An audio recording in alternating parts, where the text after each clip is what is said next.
Boa noite a todos vocês. Nós começaremos a partir de agora a nossa live.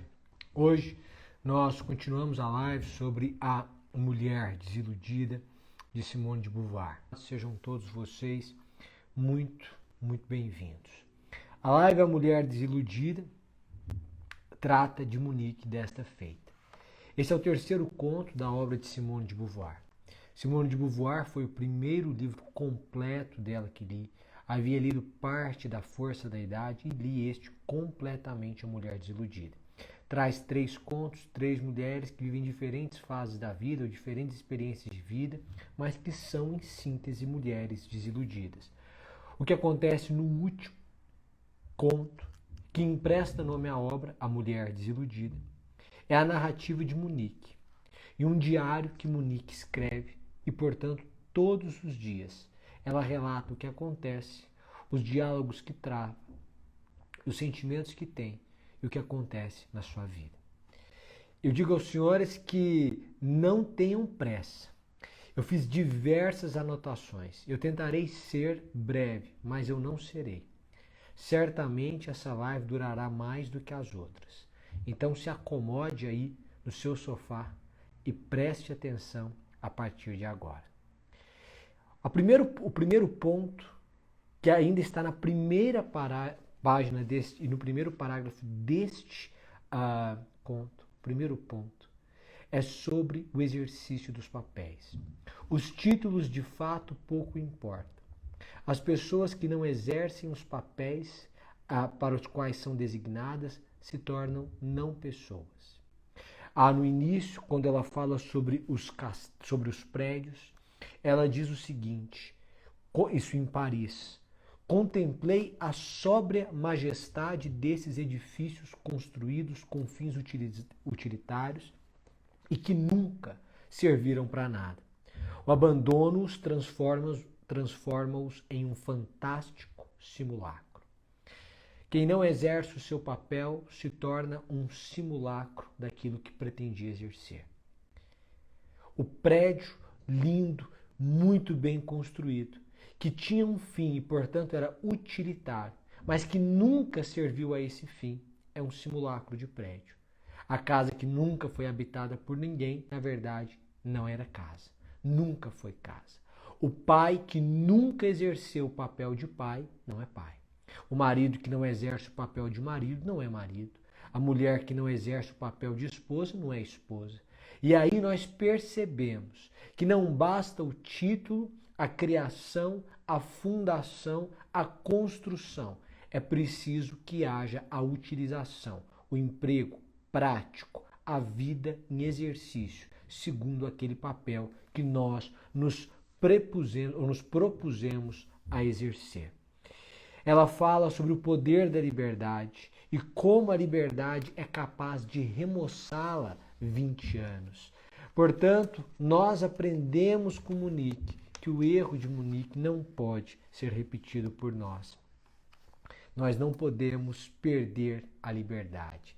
Você verá aqui na obra que Munique é uma mulher que se casa com Maurice, a mulher de um casamento só, e ele um casamento só.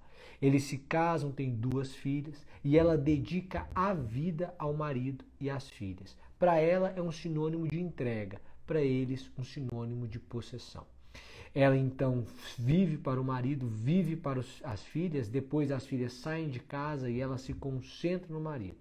Passa a vida assim, em uma estagnação intelectual, espiritual, laboral. Ela não trabalha, não estuda, não se dedica a outras finalidades, vive de esperar o marido voltar para casa após o trabalho. Ela não consegue se enxergar, você verá na obra. Ela não se reconhece. Para ela o que conta é o que o marido diz dela, não o que ela diz sobre si mesma.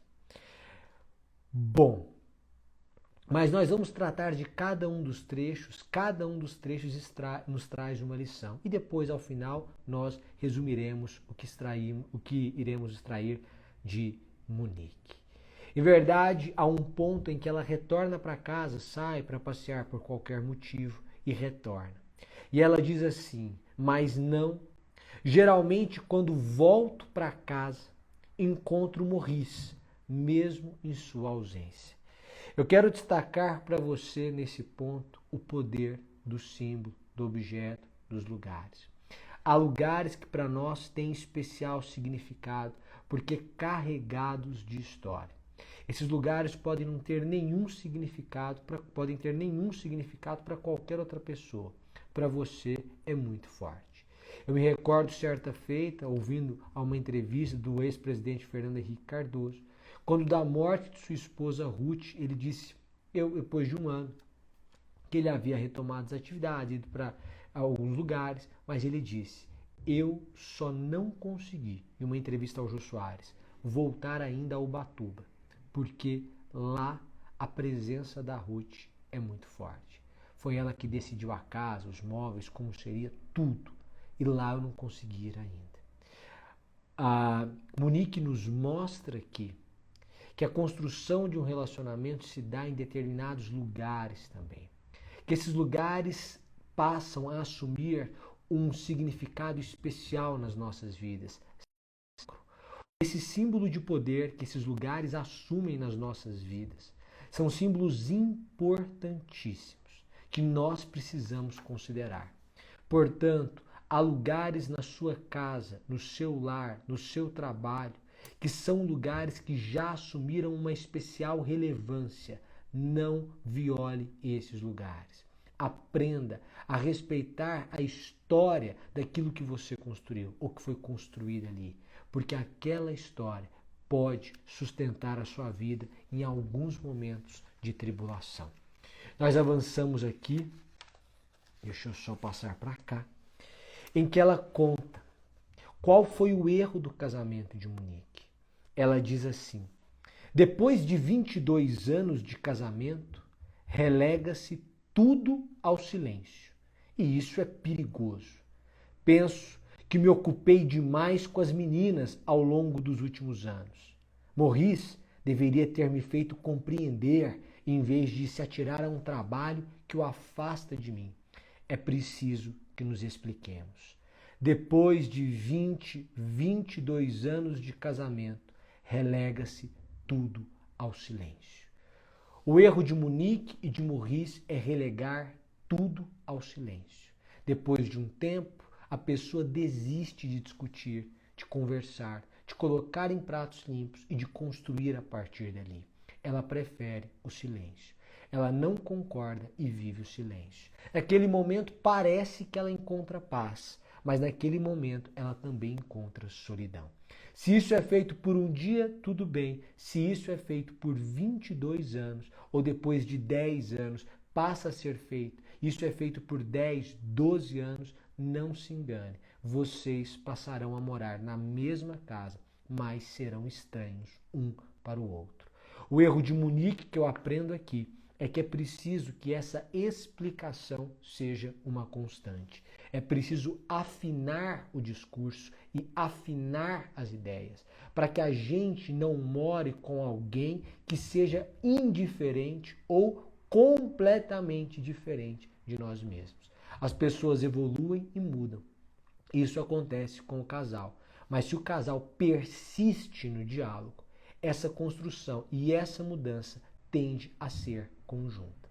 Ninguém está falando que é infalível a ideia do matrimônio, mas nós estamos falando que as chances de uma construção de um relacionamento duradouro são muito maiores quando há um diálogo perene. É isso que nós aprendemos com Monique e com seu desabafo e com a sua desilusão. Morris então trai Monique. Ele tem casos extraconjugais, alguns casos. Isso depois de 12, 14 anos de casamento, ele passa a ter um caso ou outro, não me recordo exatamente a data, mas depois ele passa a ter um caso mais sério com Noeli. Ele abre o jogo e conta para a esposa que tem um caso com Noeli. Pasmem, ela aceita que ele tem essa relação extraconjugal. Acredita que isso é coisa de momento, de novidade, aconselhada por uma amiga, aceita. Acha que a novidade vai passar e que ele irá retornar à casa e que tudo ficará bem. Portanto, ele pode ir, pode sair, pode dormir um dia na semana na casa de Noeli, pode eventualmente viajar com Noeli e manter-se casado. Essa é uma aventura que um homem com 22 anos de casamento pode ter. Essa é a ideia equivocada de Munique e que guia a obra e que mostra a destruição da própria pessoa de Munique ao longo dela. Mas há um momento aqui em que ele revela que mentiu. Porque ele tem um relacionamento com Noeli, mas teve outros relacionamentos antes e nunca havia dito. Ele revela a mentira. E aí ele mente. E parece um absurdo, porque ele mentiu em vários sentidos e de diversas formas, mas simplesmente ela percebe, e ele percebe, que para sustentar uma mentira é preciso contar muitas outras. Olha o que ele diz. Ela diz: errou em mentir, mas é preciso que eu compreenda. A primeira hesitação arrasta para outras mentiras. Tudo que é humano não me é estranho. Alguém pode mentir uma vez, sim, isso pode acontecer, e isso pode acontecer com uma boa pessoa. Essa pessoa que mente naquele ponto pode se ver obrigada a mentir em diversos outros pontos para poder sustentar o ponto em que mentiu. Portanto, entenda sobre a falibilidade humana. Por vezes nós vamos sendo surpreendidos com a capacidade do outro, mas a capacidade do outro que nos surpreende é uma capacidade que vem de uma construção em cima de uma mentira, da raiz da mentira. Essa mentira gera outras mentiras, que um dia é capaz de nos chocar. Mas lembre-se, depois de 22 anos, relega-se tudo ao silêncio. Eles não conversavam. Munique vivia em casa, Maurice vivia no trabalho. Não havia diálogo. Tanto é que ela diz, é preciso que nos expliquemos. Sobre o caso de Maurice com Noeli, ela acredita sinceramente que é uma novidade, mas isso não é verdade. O caso continua, Maurice se encanta, se apaixona por Noeli também, e depois fica com Munique apenas por uma consideração. Ao final da obra ela sai, viaja, vai ver a filha, e nós veremos isso um pouco à frente. Preste atenção em uma pergunta que que ela faz a Isabelle, sua amiga. Ela diz assim: perguntei a Isabelle se ela era feliz. Isabelle responde: não me pergunto isso, então suponho que a resposta é sim. Preste atenção porque esse trecho me lembra muito Rubem Alves. Rubem Alves, quando perguntado sobre Deus, ele que também foi teólogo, disse que Deus para ele é como ar. Você não acorda dizendo eu preciso respirar. Você respira naturalmente. E, portanto, quando você sente que precisa respirar, precisa de ar, é porque falta ar em você. O que ele diz é, eu convivo com Deus. Eu não sinto a falta de Deus porque eu estou o tempo inteiro com Deus. E aqui o que Isabelle está dizendo é, eu não fico o tempo inteiro me perguntando se eu sou feliz, então eu acho que eu sou. Porque essa pergunta, o tempo inteiro, será que eu sou feliz? Será que eu sou feliz? Eu estou feliz? Onde está a felicidade? Revela que, na verdade, eu não estou feliz. E, portanto, é preciso que nós, para usar a expressão do Walter Ugumãe, que sempre eu utilizo, investiguemos o nosso sentimento. Porque a reiterada pergunta sobre a felicidade revela, muitas vezes, a infelicidade do indivíduo. Mas veja o que faz Munique. Maurice diz para ela que quer dormir na casa de Noeli, contou que tem um caso com ela. Diz que quer dormir aquele dia na casa de Noeli e ela aceita. Aí, no outro dia de manhã, quando acorda, Munique fica imaginando. Estão de pijamas, bebem café, sorriem um ao outro. Essa visão me faz mal. Quando se bate em uma pedra, sente-se primeiro o choque. A dor vem depois. Preste atenção neste último trecho. Quando se bate em uma pedra, primeiro vem o choque. A dor vem depois. Antes de você aceitar qualquer coisa, pense no que vem depois. Não decida diante do choque, na hora do choque. Reflita. Porque quando se bate em uma pedra, não há dor, há choque. A dor vem depois. O que Monique fez de errado foi aceitar o inaceitável. Quem erra é o marido. Faltou diálogo, mas entre eles, marido e mulher, havia um pacto de fidelidade. O marido e mulher, então, ele quebra o pacto. Mas Monique consegue inverter e ver o erro nela. Ela é a culpada pelo fracasso. Veja a leitura que Monique faz. Então ela aceita que ele mantenha um relacionamento extraconjugal, como se isso fosse saudável. E aí o que acontece é que depois ela passa a experimentar um sofrimento que a perturba completamente. Você vai ver isso, um sentimento, e ela chega ao ponto de experimentar uma tristeza tamanha que ela diz o seguinte: um sentimento que eu jamais experimentara. A alegria dos outros me pesava. A alegria dos outros me pesava. Monique mais à frente revela quem era ela antes. Quem é você, Monique? Quem é você? E ela diz assim, olha, porque eu anotei várias coisas. Mas ela diz, eu era uma pessoa leve, transparente, feliz. Agora eu sou uma pessoa rancorosa. Eu sou uma pessoa pesada. Eu sou uma pessoa que vive frustrada.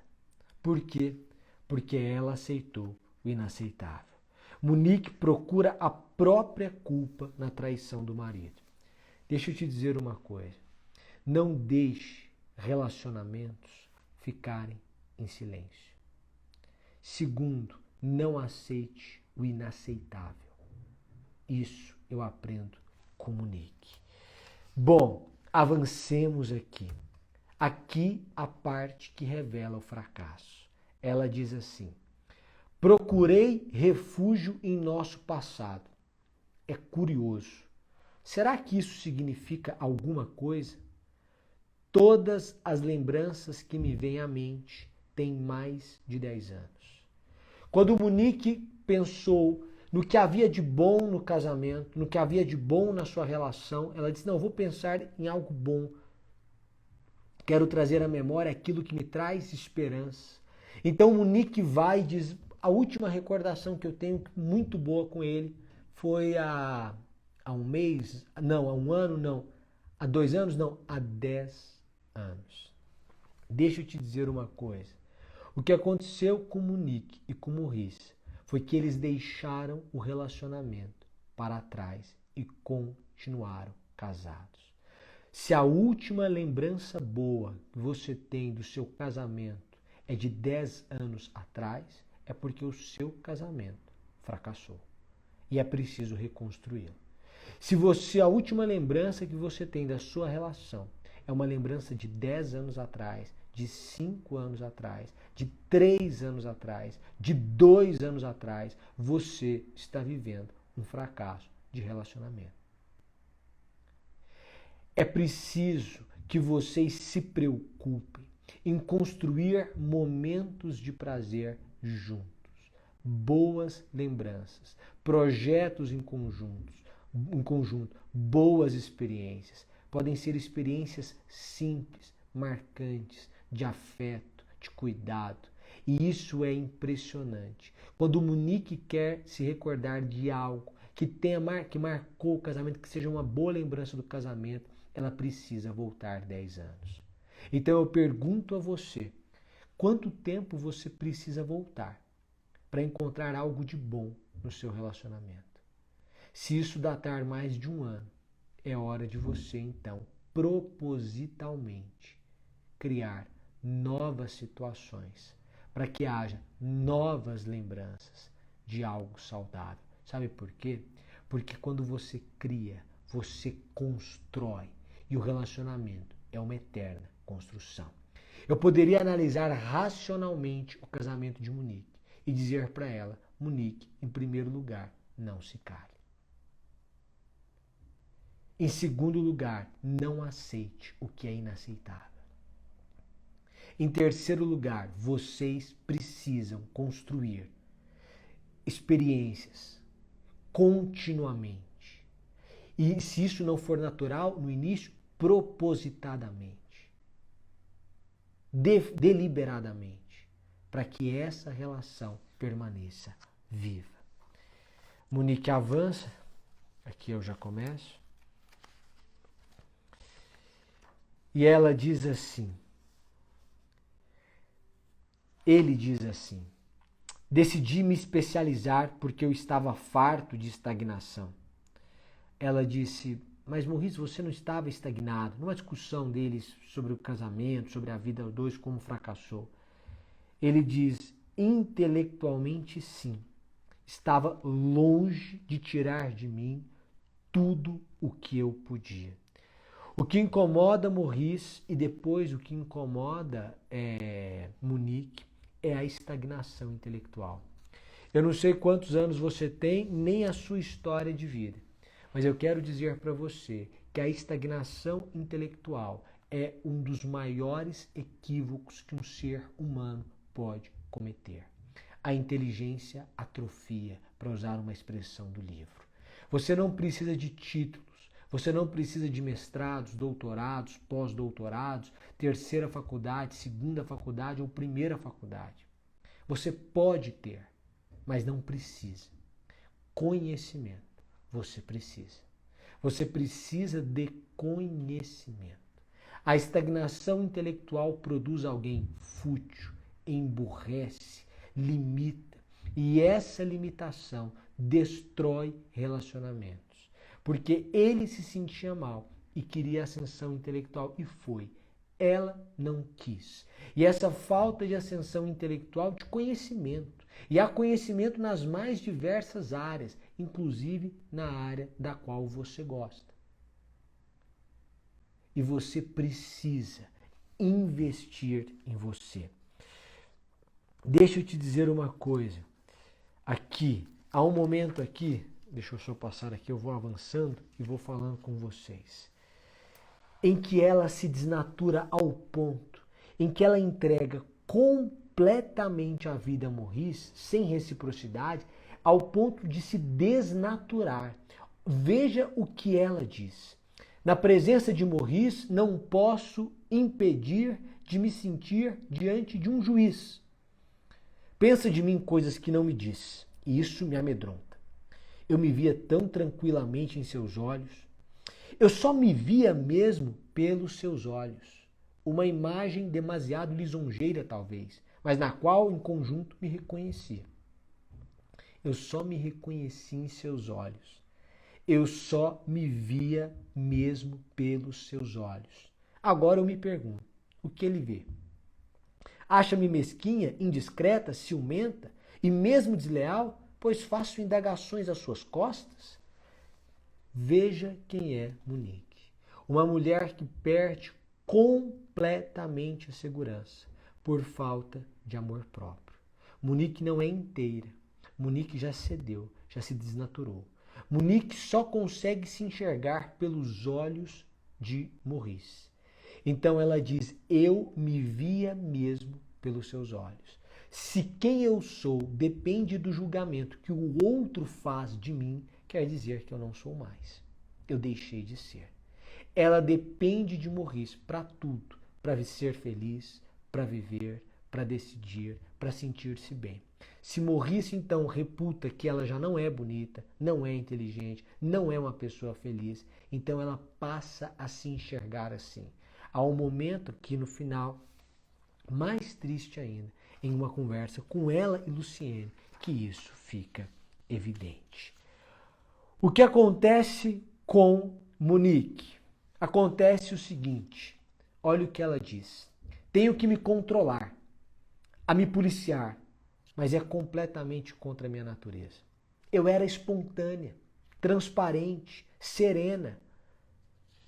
enquanto hoje tem o coração cheio de ansiedade e rancor. Quando você não se mantém, para usar uma expressão do ministro Carlos Aires Brito, no seu eixo de equilíbrio, você se torna uma pessoa ansiosa e rancorosa. Mas ela era espontânea, transparente e serena? Pois é, ela era espontânea, transparente e serena. O que um relacionamento desequilibrado faz com uma pessoa transparente, leve, serena, espontânea, é transformá-la em uma pessoa rancorosa e ansiosa. Rancorosa e ansiosa. E para usar uma expressão de Monique, ela diz: a alegria dos outros pesava-me, a alegria dos outros pesava. Só que você pode olhar a vida de Monique e dizer, é simples. Bastava que Monique, então, estabelecesse uma relação cordial no início do casamento. Então eles tinham que ter conversado mais, eles tinham que ter se falado, eles tinham que ter construído experiências em conjunto, não deixado o relacionamento para trás. Ela não podia ter aceitado coisas que aceitou, ela não podia ter estagnado intelectualmente, enfim. E além de tudo, o erro é dele, porque é ele que rompe o pacto. Ele poderia ter se divorciado antes, é ele que rompe o pacto durante o casamento. Enfim, você conseguiria resolver o problema de Monique de forma bastante racional. Sabe por quê? Porque você não é Monique. E esse é o ponto que eu quero trazer neste momento. Se você não fosse você, que conselhos você daria a si mesmo? Porque em um trecho ela diz assim: quando isso acontece com os outros, parece um acontecimento limitado, fácil de contornar, fácil de ultrapassar. O problema é quando é com a gente. Quando eu passo por uma situação de indecisão, de indefinição, em que eu estou emocionalmente envolvido, eu paro um pouco e penso: se eu não fosse quem eu sou, se você não fosse você, se eu não fosse eu, que conselhos eu daria a mim mesmo? Deixa eu sair um pouco aqui desse barco em que eu estou, no campo das hipóteses. Deixa eu olhar. Que situação é essa, Monique? A situação, Monique, é que lá atrás podia ter conserto e tal. Nesse momento, não tem mais. Porque nesse momento, agora ele já gosta de outra mulher, ele já está com outra mulher. O erro foi dele também. Não estou dizendo, o erro também é dele, é ele que rompe o pacto. Mas veja, neste momento, Monique, você precisa entender que esse seu desnaturar-se, esse rastejar-se, esse aceitar tudo que vem dele, inclusive a traição, como se isso fosse aceitável, e a continuidade da traição, isso atenta contra a sua dignidade. E, portanto, isso é inaceitável, porque fere um núcleo duro. E você não pode aceitar isso. Então, Monique, eu quero dizer para você que você não vai aceitar a continuidade dessa relação extraconjugal. Coloque fim. Mas então eu vou perder o marido? Coloque fim. Se reinvente, vá trabalhar, vai se desenvolver intelectualmente, vá se desenvolver culturalmente, vá viver. Porque você pode abrir mão de muitas coisas, mas da dignidade você não pode. E o seu rastejar não vai trazer ninguém de volta, Monique. Então, quando eu analiso a minha situação, em algum momento eu preciso me colocar do lado de fora. Porque eu preciso entender qual é o exemplo que eu estou dando dentro de casa também. E aqui eu trago uma reflexão para os pais. Porque Monique, quando trata do assunto, diz assim: o pacto de fidelidade que fizemos se impunha mais a Morris do que a mim, porque o segundo casamento de sua mãe lhe havia deixado o horror doentio das separações e das rupturas. O que Monique está dizendo é o seguinte: Morris era um menino traumatizado pelas separações, pelas rupturas, pelas experiências que ele teve em casa. E, portanto, para ele, A ideia de fidelidade, de um casamento só, era muito importante. E ele quebrou. Deixa eu te dizer uma coisa. O seu filho vai aprender por imitação ou por aversão. Samuel Vieira que explica isso. Ou ele vê o pai fazendo uma coisa e faz exatamente o que o pai faz. Ou ele vê o pai fazendo uma coisa e cria uma aversão àquele comportamento do pai. O pai é alcoólatra, o filho não encosta numa cerveja. O pai é alcoólatra, o filho é alcoólatra como o pai. Ou por imitação ou por aversão.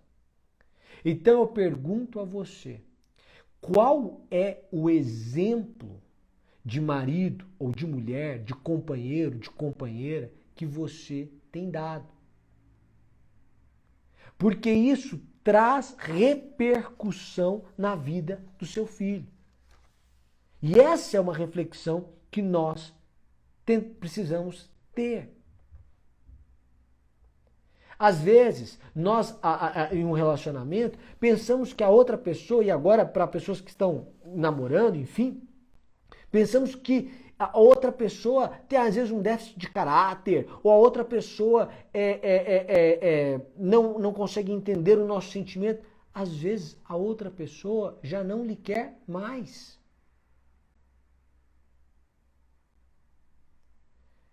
Às vezes, a outra pessoa já não lhe quer mais. Há um trecho em que a amiga de Monique diz para ela, a Isabelle diz para ela o seguinte: nós pesamos para as pessoas que não nos querem, quando as queremos. Isso é uma questão de situação e não de caráter. Você que conheceu alguém e que sente que está pesando na vida dessa pessoa, isso não é um problema de caráter. É uma questão de situação. Nesta situação, você quer e ela não quer. E é por isso que você pesa. Porque se fosse recíproco, não pesaria. Se fosse recíproco, seria ótimo. Se fosse recíproco, você estaria seguro.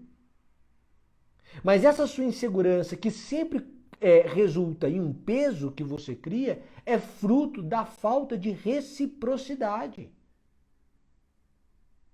É isso que eu aprendo com Monique. Sem reciprocidade, vira um peso. Vira um peso. E uma discussão entre Maurice e Monique. Monique diz para ele o seguinte: seu maior erro foi ter me deixado adormecer na confiança. Eis-me aos 44 anos, de mãos vazias, sem profissão, sem outro interesse na vida a não ser você. Se tivesse me prevenido há 8 anos, eu teria criado para mim uma existência independente e aceitaria a situação com mais facilidade. E ele disse para ela que tentou arrumar vários empregos, ofereceu e ela nunca quis. E ela disse que nunca quis porque não sabia que era traída. Deixa eu te dizer uma coisa. Qual é o erro de Monique neste momento? O erro de Monique não. O que acontece com Monique neste momento? Ela percebe que chega aos 44 anos, 20 anos depois de casada, de mãos vazias. Sem profissão, sem outro interesse na vida a não ser Maurice. Ou seja, agora que Maurice não a queria mais, então não havia razão para viver. Você deve se entregar por inteiro em uma relação, mas você continua inteiro. Você não pode interromper o seu crescimento pessoal, intelectual, espiritual. Inclusive porque o amor pode nascer de diversas formas, mas só continua vivo em razão da admiração.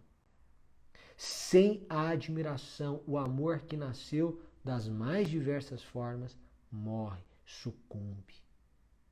E a admiração pressupõe olhar para o outro que cresce intelectualmente, que cresce espiritualmente, que cresce como pai, como mãe, como marido, como mulher, como pessoa. O erro de Monique é chegar aos 44 anos de mãos vazias, porque ela só tinha o interesse que era servir. E você percebe depois, em um trecho, em que ela diz que tinha necessidade das pessoas terem necessidade dela. Então ela acabava sendo pesada para as filhas, porque o tempo todo ela queria estar lá ajudando a filha a fazer isso, fazer aquilo, e a filha tinha que se casar, estava com o marido, queria ficar com o marido, mas o tempo todo ela estava lá para ajudar a filha a fazer isso, fazer aquilo, e ela queria que o Maurice também precisasse dela de alguma forma, que fosse para arrumar o jantar, arrumar a mesa, arrumar a cama, arrumar... Ela dizia, eu tinha necessidade, ou eu tenho necessidade das pessoas terem necessidade de mim, porque eu preciso ser boa para alguém. Mas na verdade isso é vaidade, não é bondade. Ela está dizendo, olha, eu tenho necessidade da outra pessoa ter necessidade de mim, porque aí eu ajudo e a outra pessoa me tem como uma boa pessoa. Então perdeu a razão de ser. Você pode ser bom, mas você tem que ser. É diferente. O problema de Monique é que ela se desnatura. E você não precisa perder as suas características. Quando duas pessoas se encontram, elas são diferentes, porque uma foi criada 30 anos de uma forma e a outra foi criada 30 anos de outra forma. E de repente elas se encontram e querem construir alguma coisa relevante, que é uma vida em comum. É claro que elas são diferentes, porque as pessoas nascem na mesma casa, com a mesma criação e são diferentes. Imaginem de casas diversas. E essas diferenças tornam o relacionamento mais bonito até. Quando suportáveis, quando superáveis. Porque você aprende a admirar coisas que não admirava. Passa a conhecer coisas que ignorava. Se torna uma pessoa mais empática, melhor, mais inteligente. E você não precisa gostar de tudo que o outro gosta. Ainda que isso de alguma forma desaponte o outro. Mas você precisa respeitar. Tanto é que Maurice diz para ela. Ela diz, olha, você me censurou outro dia por não me interessar pelo seu trabalho. Maurice diz, lastima um pouco, é verdade. Mas acharia mais lastimável ainda se você se interessasse apenas para me agradar. Eu não quero uma pessoa falsa do meu lado. Eu não quero. Eu não quero uma pessoa que diz, nossa, eu gosto disso que você faz, só porque você faz. Não, eu gosto, eu acho bonito. Ou não, isso é uma coisa que é sua, é interesse seu, eu te apoio, eu te respeito, é isso. Não me faz brilhar os olhos, porque somos pessoas diferentes. Então, enquanto você sai para correr, e eu não gosto de correr, eu faço uma outra coisa aqui. Porque a gente não precisa ter 100% de afinidade em tudo. Esportes, lazer, cultura, profissão, pretensões profissionais. Calma! Não precisa ser assim. Essas nossas diferenças, quando nos julgamos iguais, elas nos unem. Por quê? Porque nós aprendemos um com o outro.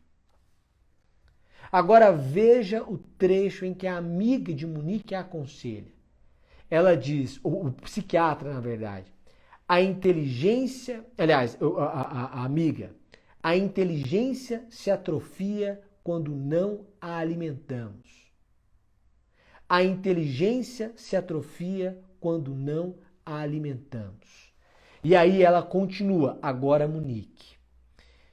Tive essa manhã uma iluminação. Tudo é culpa minha. Meu erro mais grave foi não compreender que o tempo passa. Ele estava passando e eu permanecia estática na atitude de esposa ideal, de um marido ideal. Em vez de reanimar a nossa vida sexual, eu me fascinava com as lembranças das nossas antigas noites. Imaginava ter guardado meu rosto e meu corpo de 30 anos em vez de me cuidar, de fazer ginástica, de frequentar um instituto de beleza. Deixei minha inteligência atrofiar-se, não me cultivava mais e me dizia, mais tarde, quando as meninas tiverem me deixado. Sim, a jovem estudante que Maurice desposou que se apaixonava pelos acontecimentos, pelas ideias, pelos livros, era bem diferente da mulher de hoje, cujo universo fica entre estas quatro paredes. Este é o erro que Monique reconhece ter cometido. Eu não estou dizendo que ela está inteiramente correta, mas se esta é a receita do insucesso, eu convido você a uma leitura a contrário senso. E veja o mesmo desabafo, mas de um acerto na vida. Como ficaria? Eu vou reler o texto. Meu acerto mais importante foi compreender que o tempo passa. Ele estava passando e eu não permanecia estática na posição de uma esposa ideal, de um marido ideal, não. Reanimava a nossa vida sexual. Eu tinha as minhas lembranças, mas reanimava a nossa vida sexual. Sabia que não tinha guardado meu rosto e nem meu corpo de 30 anos. Então, eu me cuidei, fiz ginástica, frequentei instituto de beleza. Isso vale para o homem também, viu? Eu estou lendo na voz de Monique, mas se você é um homem também assistindo, vale a mesma coisa. Não deixei minha inteligência atrofiar-se. Eu me cultivava mais e mais. E me dizia, tenho que investir em mim, mesmo com as meninas morando aqui em casa. As filhas ainda aqui. Sim, a jovem estudante que Maurice despojou, que se apaixonava pelos acontecimentos, pelas ideias, pelos livros, hoje continua se apaixonando pelas ideias, pelos acontecimentos, pelos livros e se tornou muito mais interessante. O universo dessa mulher jamais ficou entre estas quatro paredes. Relatos de uma mulher bem-sucedida em sua relação. Relato de um homem bem-sucedido em sua relação. A Monique que ele tinha conhecido deixou-se morrer. Mas ela poderia não ter se deixado? Poderia. E ele poderia? Poderia. Portanto, não se iluda. Não se apegue às lembranças de 10 anos. Você não guarda o rosto, o corpo de 30 anos. A sua inteligência não pode se atrofiar.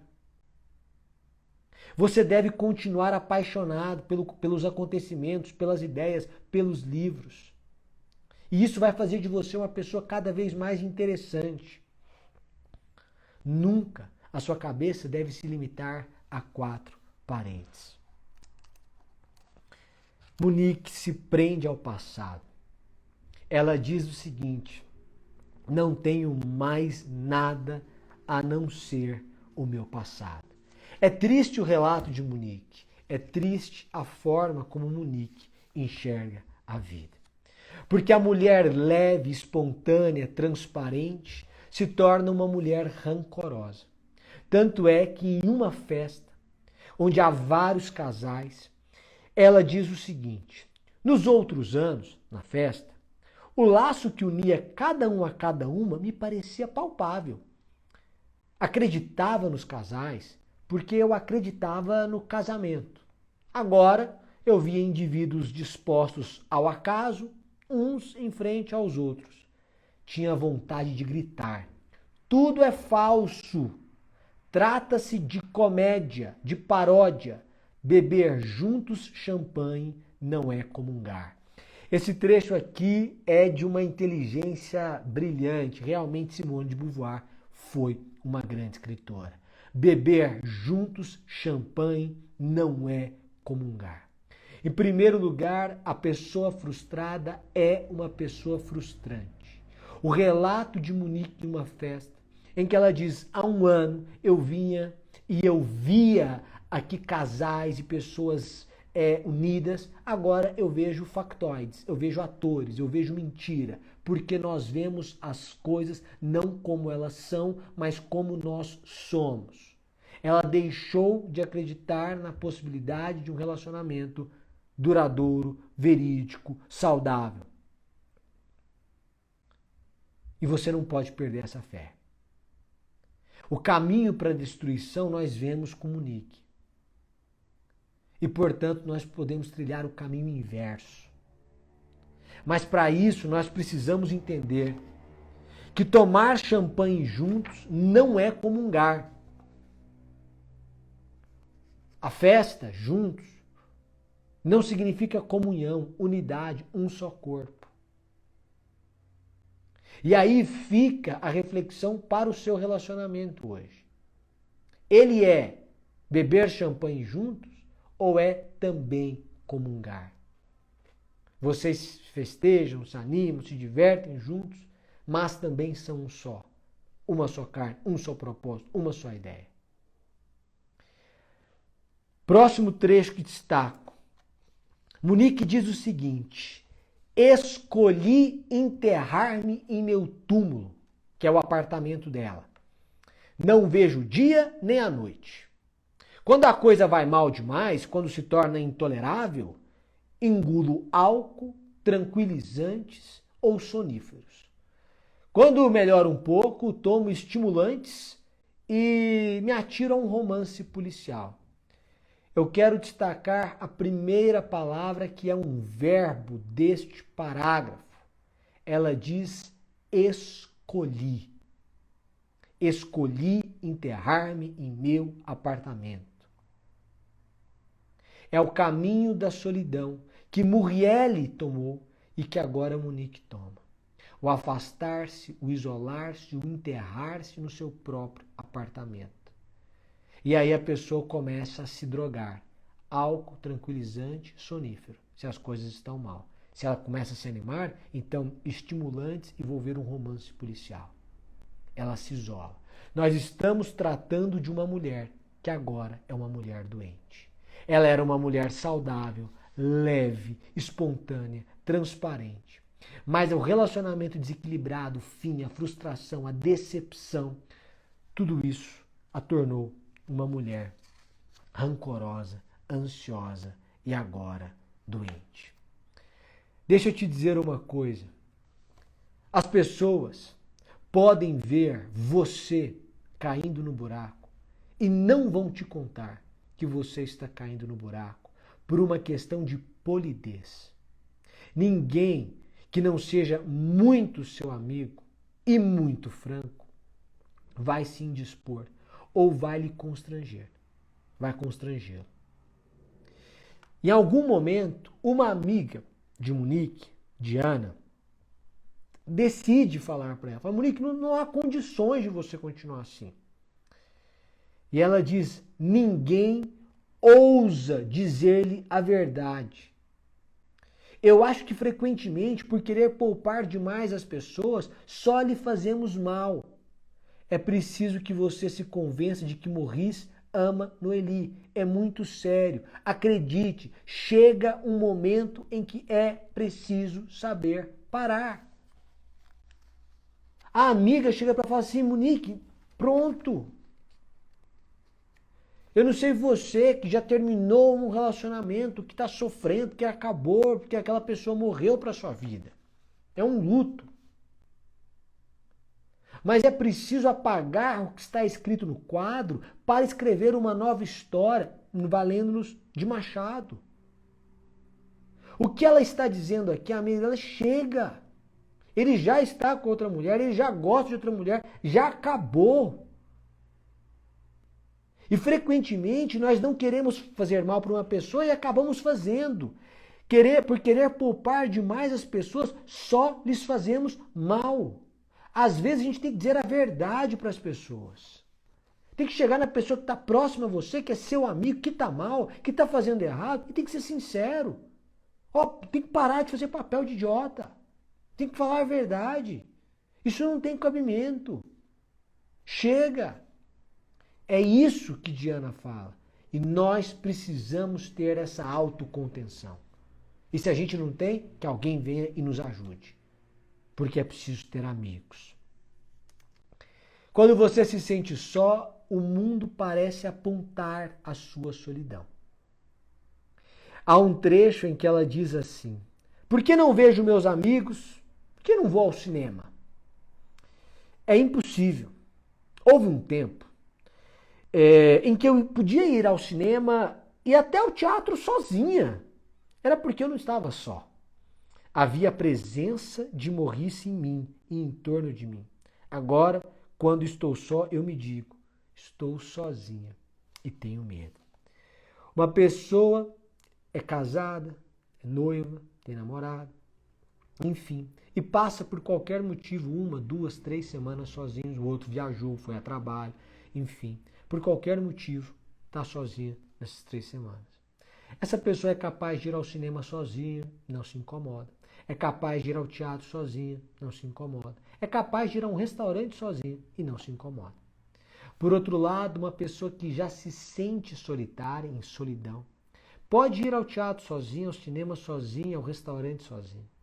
Mas ela sente que em cada um desses lugares as outras pessoas percebem e apontam a sua solidão. Ela diz, estou sozinha, tenho medo. Deixa eu te dizer, este é um sentimento de dentro.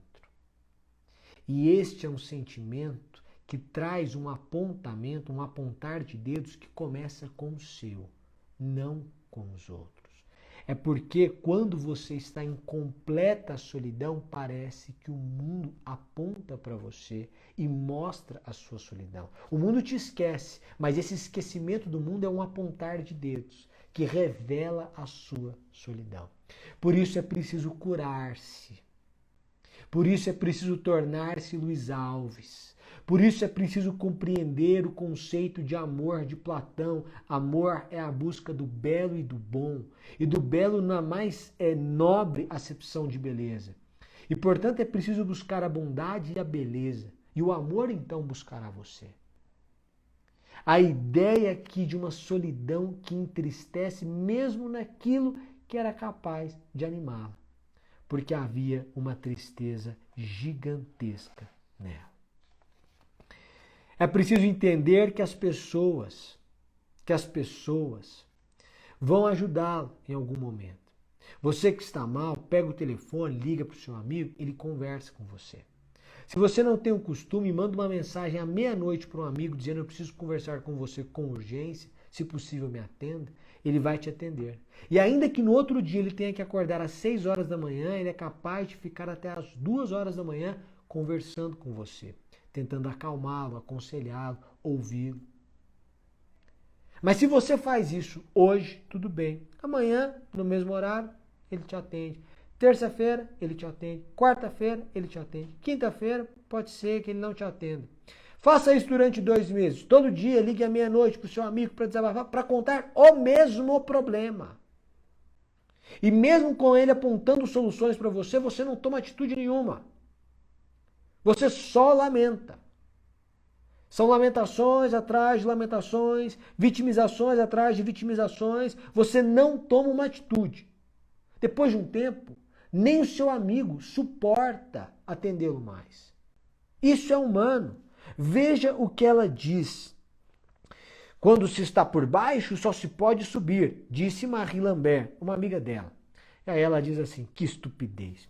Pode-se sempre descer mais para baixo. É sem fundo. Ela diz isso para se livrar de mim. Está farta de mim. Todos estão. As tragédias são assim.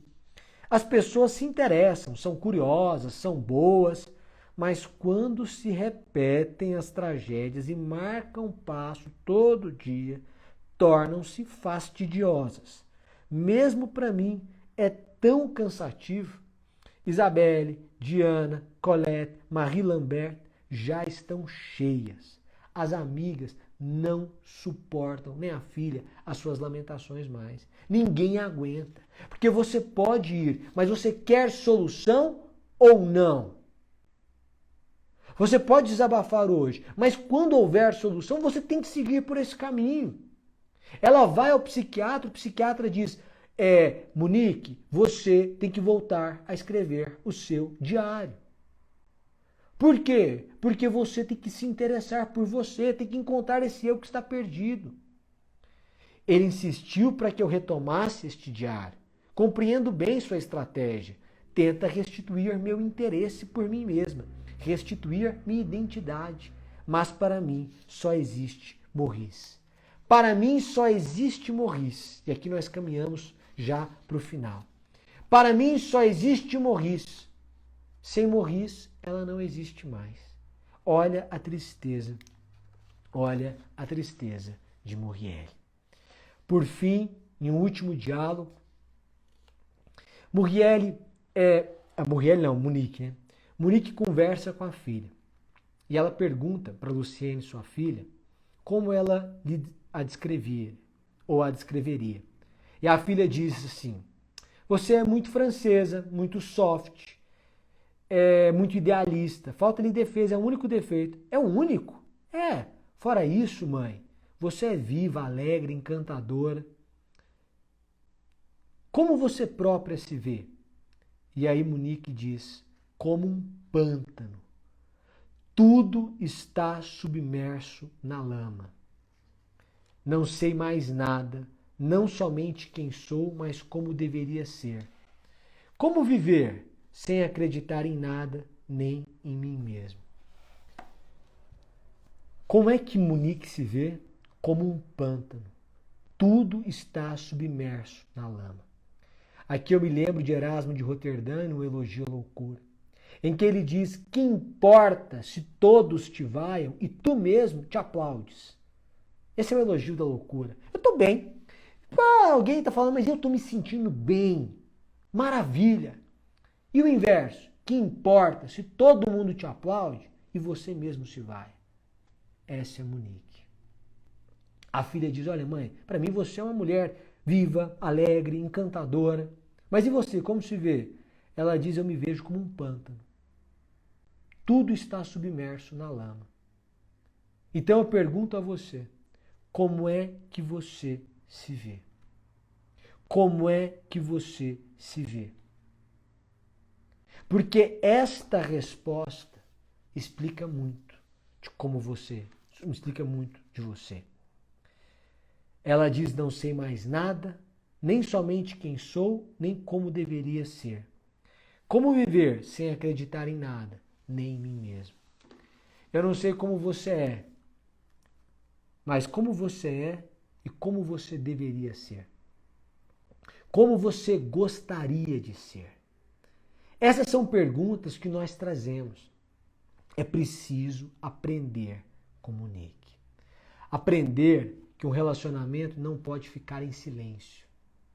Aprender que um relacionamento não pode ficar no passado. Aprender que as lembranças devem ser recentes. E se as lembranças começam a ficar para trás, é preciso construir experiências para termos novas lembranças de uma relação viva. Aprender que não podemos nos permitir a estagnação intelectual, porque a inteligência atrofia. Aprender que nós não seremos os mesmos de hoje, daqui a 30 anos. E, portanto, não podemos nos acomodar. Devemos cuidar do corpo, da mente, da beleza, da inteligência, da espiritualidade, do conhecimento, das ideias, da vida, para que haja em nós sempre algo novo. Aprendemos que há coisas que são inaceitáveis e nós não as podemos aceitar em contexto nenhum. Precisamos aprender que a entrega para o outro não tira a nossa individualidade, que é importante como o outro nos vê, mas que isso não substitui em nada a forma como nós nos vemos. Eu preciso saber como eu me vejo, quem sou eu. E eu não sou um pântano, eu não estou atolado em uma lama. Eu prefiro ser a pessoa viva, alegre, leve e espontânea. Eu prefiro ser essa pessoa que não se prendeu nem ao rancor, nem à ansiedade. Uma pessoa que não sente o peso da alegria do outro, mas se alegra com os que se alegram. Para isso, eu preciso entender quem sou eu, quem eu deveria ser. E eu preciso ter fé. Fé em Deus, na minha visão, e fé também naquilo que pode ser feito. Acreditar, inclusive, em mim. Porque a pergunta que ela faz ao final é: como é que eu posso viver sem acreditar, inclusive, em mim? Nós tratamos desse livro no Clube dos Pensadores. É um clube feito para quem não tem o costume de ler, ou não tem tempo de ler, ou não quer mudar a sua rotina. Você vai precisar ler mais ou menos 15 minutos por dia.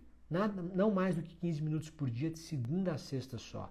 Dá para encaixar naquele horário depois do almoço. A gente escolhe livros que estão em domínio público, em regra. Então você não gasta absolutamente nada com livro se não quiser. Pode lê-lo na internet. Nós temos aulas como essa. Toda semana, uma aula de 1 hora mais ou menos, 40 minutos, 50 minutos, até 1 hora no máximo, em que nós refletimos, pegamos essas partes e vamos refletindo e aplicando na vida. Porque o objetivo do Clube dos Pensadores não é ficar analisando o autor, tudo, é ficar analisando os pensamentos, os sentimentos, o ser humano e como isso pode se transformar em algo benéfico para a gente. Como essas ideias podem salvar casamentos, relações, pessoas e futuros. Porque a gente precisa respeitar o futuro. O clube, ele tem um valor fixo, mas sempre nas primeiras 24 horas é mega acessível.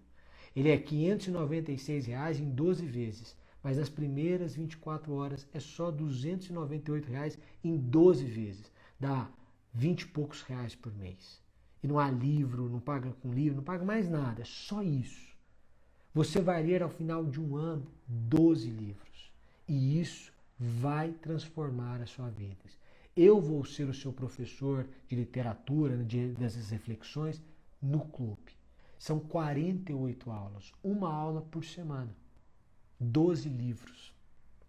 E nós vamos tratar de cada tema como esse. Agora imagine, uma vez por semana, você ter uma aula de 1 hora sobre isso e aplicar isso na sua vida. Portanto, muito obrigado pela presença de vocês. Um grande abraço, uma boa noite. E se você puder, compartilhe essa live. Eu fico muito agradecido se você puder colocar no story e marcar. Muito obrigado mesmo. Um abraço, pessoal, e até mais. Tchau, tchau.